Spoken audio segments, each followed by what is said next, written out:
Assalamualaikum warahmatullahi wabarakatuh. Selamat pagi adik-adik semua. Sobahul khair. Ya. Kaifa halukum? Insyaallah alhamdulillah bi khair.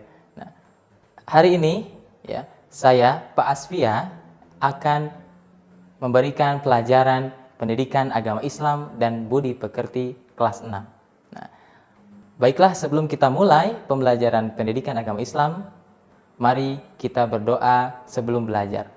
Bismillahirrahmanirrahim. Rabbi zidni ilman warzuqni fahman. Amin ya rabbal alamin. Alhamdulillah adik-adik semua, hari ini kita akan mempelajari tentang kejujuran Nabi Muhammad Shallallahu Alaihi Wasallam. Topik ini ada dalam buku kalian dalam pelajaran 5 atau bab 5 mengenai teladan Nabi Muhammad Shallallahu Alaihi Wasallam. Baiklah adik-adik, setelah pembelajaran mengenai kejujuran Rasulullah SAW, ya, Bapak berharap kalian bisa mencontoh perilaku jujur Nabi Muhammad SAW, ya, dan juga teladannya dicontoh dalam kehidupan sehari-hari.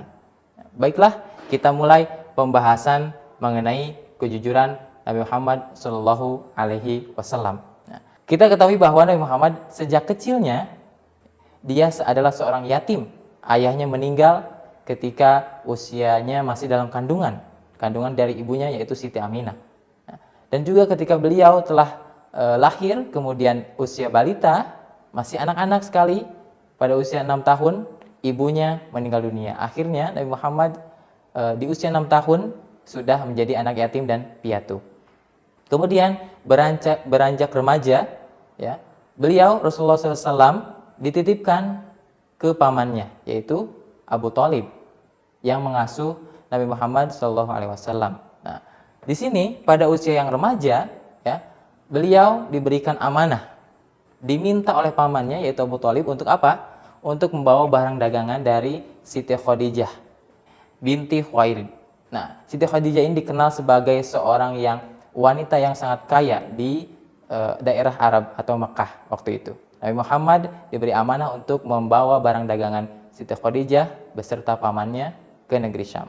Nah, kemudian kita juga tahu bahwa selama perjalanan menuju negeri Syam, Nabi Muhammad beserta pamannya untuk berdagang, ya, banyak kisah-kisah kejadian yang kita ketahui. Contohnya ketika itu ada seorang wanita yang ingin membeli dagangan Nabi Muhammad SAW.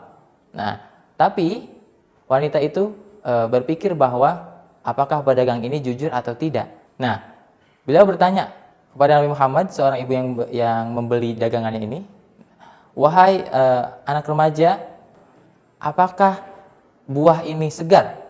Nabi Muhammad menjawab, "Oh ibu, mohon maaf sekali, kami sudah berdagang selama 3 hari di sini, tapi belum ada yang membeli, sehingga buah kami ini sudah mulai membusuk. Jadi silahkan ibu mau beli buah kami yang sudah membusuk, tapi kami juga sudah masih punya stok yang masih segar buahnya." Nah, akhirnya ketika seorang ibu yang membeli itu mendengar bahwa buah yang dijual itu mulai membusuk, ya, ibu itu tetap membelinya. Karena apa? Karena kejujuran seorang Nabi Muhammad SAW yang masih remaja. Beliau berkata sebenarnya buah yang dijual itu busuk atau segar, ya. Nah, karena kejujurannya, seorang ibu itu akhirnya memborong semua dagangannya. Nah, itulah buah atau bisa disebut sebagai teladan kejujuran yang harus kita contoh dalam kehidupan sehari-hari. Selanjutnya, pada usia 35 tahun, ya, ada sebuah peristiwa di kota Mekah yang pastinya yaitu dalam Ka'bah, ya, mengenai peristiwa peletakan Hajar Aswad, ya, atau batu hitam yang berasal dari surga. Nah, pada saat itu para pimpinan kaum Quraisy sedang berdiskusi, bahkan hingga menyebabkan pertengkaran mengenai siapa yang cocok untuk memindahkan Hajar Aswad ini ke tempat semulanya, yaitu di Ka'bah. Nah, karena peristiwa ini terjadi sebelumnya ada sebuah peristiwa yang menghancurkan Ka'bah sehingga Hajar Aswad ini jatuh dari tempatnya. Nah, akhirnya pemuka atau pimpinan para kaum Quraisy ini berdiskusi, ya. Mereka berkata, kita tunggu besok pagi. Seorang yang paling dulu masuk ke Ka'bah ya, atau Masjidil Haram, dia berhak memindahkan Hajar Aswad ke tempatnya. Nah, akhirnya keesokan harinya ya, para pemuka atau pimpinan Quraisy ini menunggu siapa yang pertama kali masuk ke Masjidil Haram atau ke Ka'bah. Nah, dengan izin Allah ternyata ya, yang pertama kali masuk ke dalam Ka'bah yaitu Nabi Muhammad SAW yang usianya masih sangat muda, 35 tahun ya. Akhirnya para pemimpin Quraisy ya waktu itu langsung memerintahkan Nabi Muhammad SAW untuk memindahkan Hajar Aswad. Nah, tapi apa jawaban Nabi Muhammad SAW? Jawaban dari Rasulullah SAW yaitu ketika ditawari untuk memindahkan Hajar Aswad, ya, beliau malah memberikan sebuah solusi ataupun jalan keluar, ya, agar tidak membuat para pemuka kaum Quraisy ini, pimpinan kaum Quraisy ini dari masing-masing kelompok tidak cemburu atau bahkan tidak bertengkar. Ya, Nabi Muhammad mengambil serbannya atau selendang ya yang dipakai Nabi Muhammad, kemudian diletakkan di bawah dan Hajar Aswad itu diletakkan di serbannya atau selendangnya itu, ya. Untuk apa niatnya? Ketika sudah Hajar Aswad diletakkan di atas atau tengah-tengah selendang itu, ya, beliau Nabi Muhammad Rasulullah SAW meminta para pimpinan kaum Quraisy memegang masing-masing sudut dari serban atau selendangnya itu, ya. Yang akhirnya yang memindahkan Hajar Aswad itu adalah seluruh pemuka kaum Quraisy atau pimpinan kaum Quraisy, ya. Jadi tidak ada yang dirugikan atau tidak ada orang yang cemburu karena hanya mereka saja yang bisa memindahkan, hanya aku saja yang bisa memindahkan. Tidak ada pertengkaran mengenai siapa yang wajib atau yang pantas memindahkan Hajar Aswad.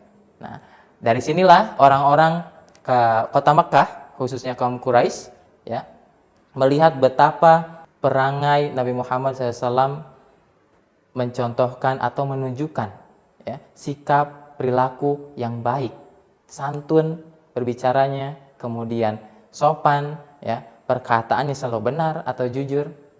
Nah, peristiwa ini menjadikan Nabi Muhammad diberi gelar ya, Al-Amin. Nah, apa itu Al-Amin?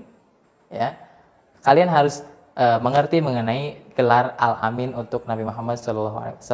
Nah, karena peristiwa sejak remaja, kemudian beliau mengajak dewasa, peristiwa peletakan Hajar Aswad, ya, orang-orang Quraisy semakin suka dengan sikap Rasulullah, semakin senang ketika melihat Rasulullah berbicara, sopan santunnya, enak didengar, ya.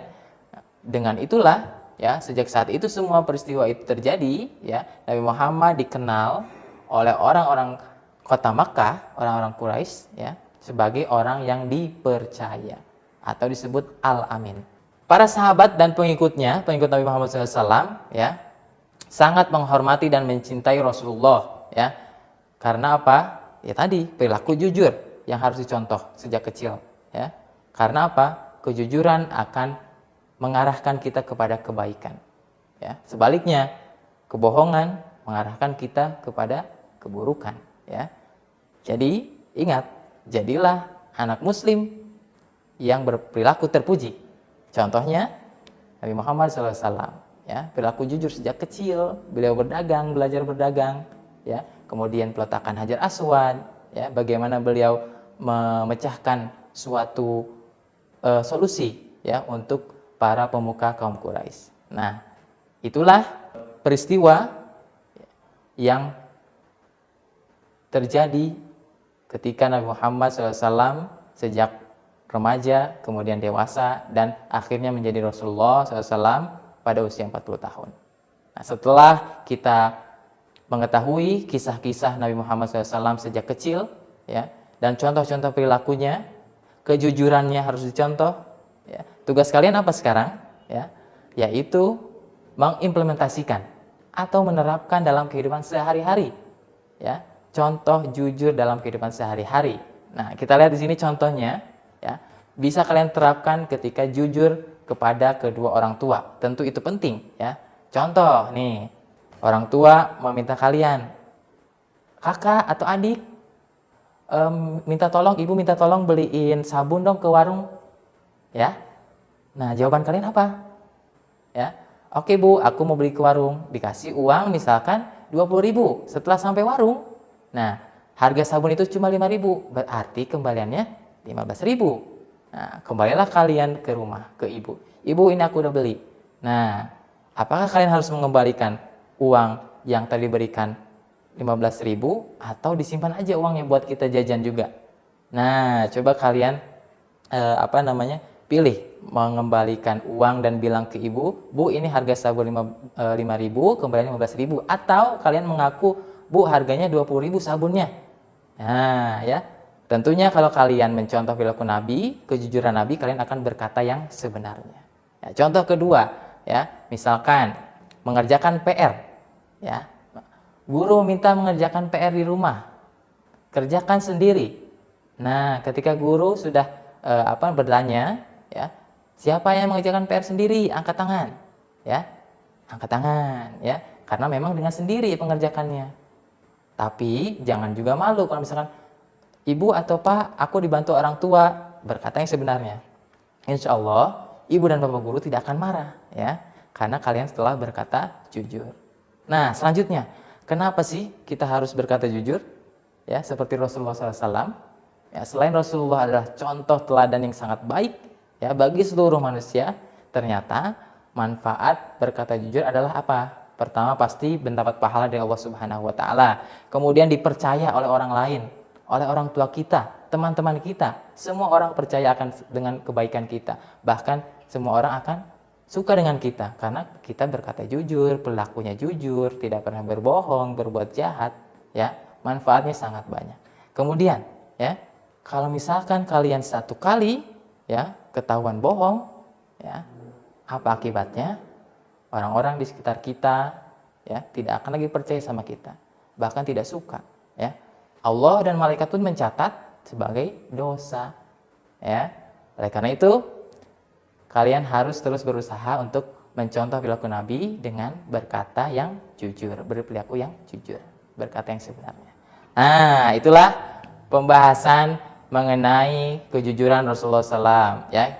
Kalian bisa simpulkan bahwa kita bisa mencontoh Rasulullah, ya.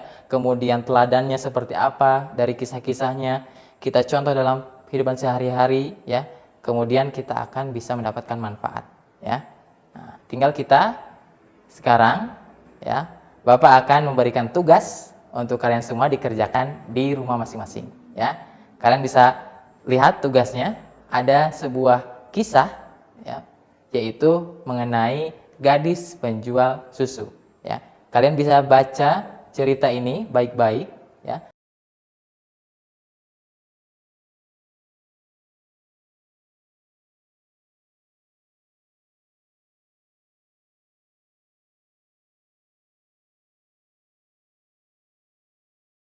Kemudian setelah itu, apa yang harus kalian lakukan? Kalian berdiskusi dengan orang tua kalian di rumah. Kemudian tulislah perilaku yang baik dan buruk dalam cerita tersebut. Nah, yang ketiga, apa hikmah ataupun pelajaran yang bisa kita dapatkan dari cerita tersebut. Ya, kerjakan di rumah, ya. Setelah selesai, kumpulkan ke guru PAI dan budi pekerti masing-masing, ya.